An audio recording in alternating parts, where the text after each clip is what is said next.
Welcome to this explainer. Right now, global equities are pulling off what looks like a completely impossible balancing act. I mean, they are desperately trying to stay pinned near record highs, but if you look just beneath the surface, the market is locked in this massive, high-stakes tug-of-war. Picture it. On one side, you've got the absolute rocket fuel of the artificial intelligence spending boom. But on the other side, there's this incredibly heavy gravitational pull. We're talking high bond yields, serious fiscal strain, and simmering geopolitical tension in the Middle East. So today, we're going to break down exactly how these opposing forces are colliding, what's actually keeping the market afloat right now, and what could ultimately cause that rope to snap. Let's dive in. Here is our roadmap for today. We'll start with macro pressures and bond yields, look at how earnings anchor the bull market, and dig into the massive AI capex boom. Then we'll explore how AI reshapes the old economy, touch on healthcare and consumer shifts, and wrap up with final risks and key signals. Okay, Section 1, macro pressures and bond yields, the gravitational pull. The macro picture right now is delicately poised. Seriously, it's a total balancing act. On the disinflation front, we're actually seeing genuine progress. Core CPI is running around 2.6% year over year, which honestly is getting very close to its long-run norm. Plus, we're seeing softer payrolls, we had weaker ADP numbers, and some really unusual summer job losses in sectors like leisure and hospitality. All of that points to a meaningful reduction in wage inflation risks. But, and it's a big but, policymakers are highly defensive right now, and for good reason. Elevated energy costs are this constant looming threat, and U.S. deficits just keep rising. The Treasury is leaning heavily on short-term debt, which essentially means the sheer size of government borrowing is forcefully pushing long-term yields higher. Which brings us to a crucial threshold, 4.75% to 5%. So why does this specific number matter so much to you and your portfolio? Well, as the 10-year Treasury yield creeps into this territory, it creates intense mathematical competition for your capital. Think about it. If you can lock in a virtually risk-free yield near 5%, or even snag mid to high 6% all-in yields on 10-year municipal bonds, suddenly paying a massive premium for stocks starts to feel a whole lot riskier, doesn't it? Policy expectations are incredibly finely balanced here, and even the Federal Reserve itself is pretty divided on exactly how to navigate this environment. Now, energy is the ultimate swing factor in all of this. Take the Strait of Hormuz. Sure, diplomacy could lead to a temporary reopening, which might unleash enough crude to actually create a surplus. But right now, shipping flows are incredibly thin. Tankers are literally sailing dark, meaning they're turning off their tracking systems while traveling under military protection. It's tense. Meanwhile, those new threats in the Red Sea have already pushed Brent crude back above $80 a barrel. Honestly, the only thing preventing even more extreme price spikes has been China stepping in with sharp cuts to its seaborne imports. So equities have to actively discount a huge range of oil outcomes right now, everything from sudden price relief all the way to a renewed stagflation nightmare. Moving on to Section 2, earnings anchor the bull market, or why we aren't crashing.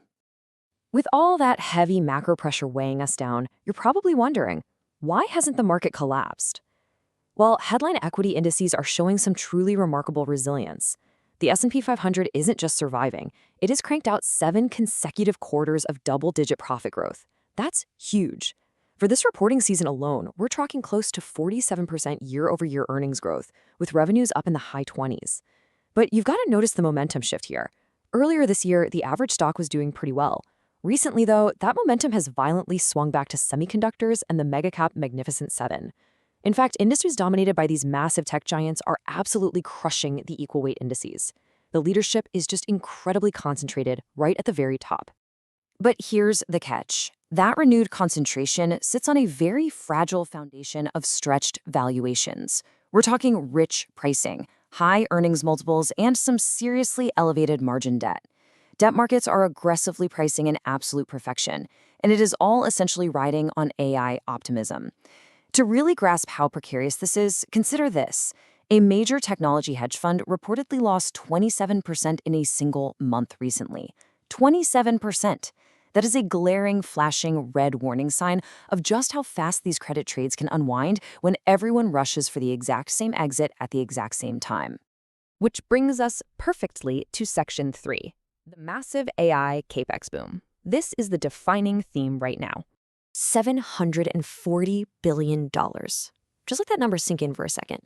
To put that into perspective, that is roughly the GDP of Switzerland. That is the estimated amount that Meta, Alphabet, Amazon, and Microsoft are collectively spending on AI-related capital expenditure. They're lifting their spend by roughly 80% year over year, and AI infrastructure spending has more than doubled quarter on quarter. It is a staggering, almost incomprehensible amount of money, and it is acting as the absolute engine of our current market growth. But, and this is a really important but, the market is setting some very strict new rules for all this spending. Investors are heavily rewarding hard monetization, and they are violently punishing cash burn. For example, Microsoft's latest results showed clear, undeniable evidence of AI driving actual cloud demand. NVIDIA gained over 3% on news that SpaceX is going to exclusively use its chips, and Arista Networks surged more than 40% pre-market on data center networking demand. They proved it, and they got rewarded. But on the flip side, Meta suffered a brutal 10% share price drop, triggered simply by their heavy AI spending without immediate returns. And SpaceX, despite having strong overall results, saw an 11% after-hours decline because they revealed their AI investments are running at roughly twice their revenue. The bar for these tech companies to prove their AI investments are actually profitable, it has become incredibly high. So why do it? Despite that painfully high bar for immediate returns, the long-term stakes are just simply too massive for these companies to ignore. The market for high-performance and adaptive computing is projected to exceed $2 trillion by the end of this decade. $2 trillion. That is exactly why these tech giants are so willing to risk near-term cash burn and investor wrath. They are all competing for a massive piece of a $2 trillion pie, and nobody wants to be left behind. Now, let's look at Section 4. AI reshapes the old economy. These are the surprising ripple effects. The AI wave is absolutely not just a software story anymore. It's a massive physical infrastructure story.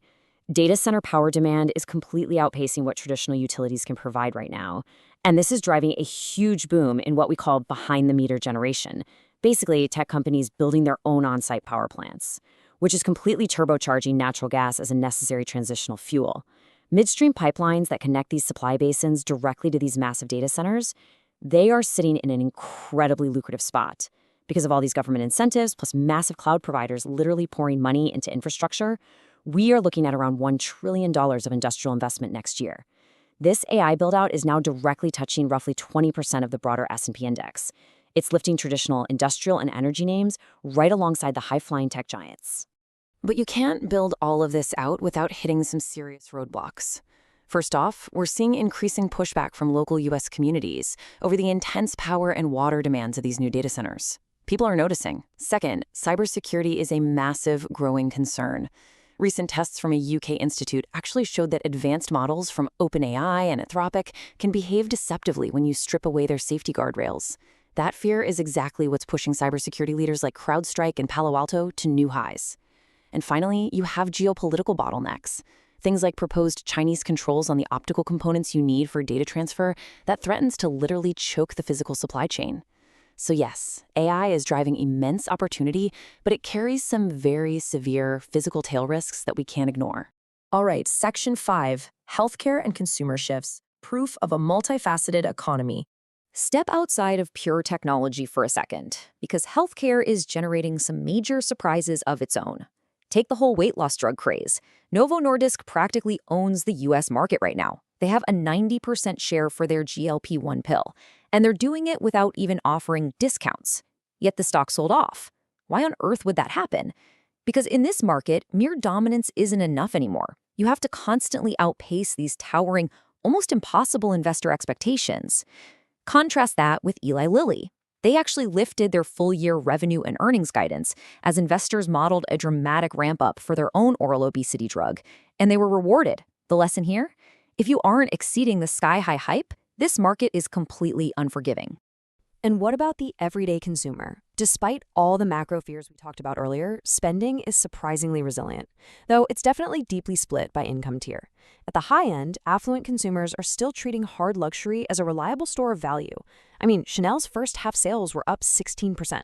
In the entertainment and gig economy, Disney Parks and Uber are seeing massive profit growth and cash flow. Uber pulled in $10 billion in free cash flow, showing practically no signs of a consumer trade down. And even in everyday dining, Shake Shack is hitting one-year highs based on aggressive franchise growth. So the consumer engine, it's still running incredibly hot across multiple, completely different lanes of the economy. Finally, Section 6, Final Risks and Key Signals. The tipping point. Look, equities are treating your record highs today because earnings and this massive AI spend are still managing to outweigh the heavy drag from higher yields. But that delicate balance is shifting. So here is your active playbook to track this situation as it unfolds. Over the next month, you need to monitor payrolls closely. Is the labor market actually softening? Moving into month 2, watch the Fed's communication for any hints of rate pauses or preemptive cuts. By month 3, keep your eyes on the Middle East. Any misstep in the Strait of Hormuz could instantly rewrite the inflation math. And looking a quarter out, those tech giants absolutely must prove that their staggering AI spend is actually turning into hard cash flow. Which leaves us with this single defining question for the market right now. Can the AI spending boom outrun the gravitational pull of a 5% yield? If that 10-year Treasury pushes firmly to 5%, if Middle East diplomacy stumbles, or if AI monetization suddenly disappoints, this market's current cushion is going to vanish in a flash. You have to watch these signals closely because this tug of war, it is far from over. Thank you so much for joining me for this explainer, and I'll see you next time.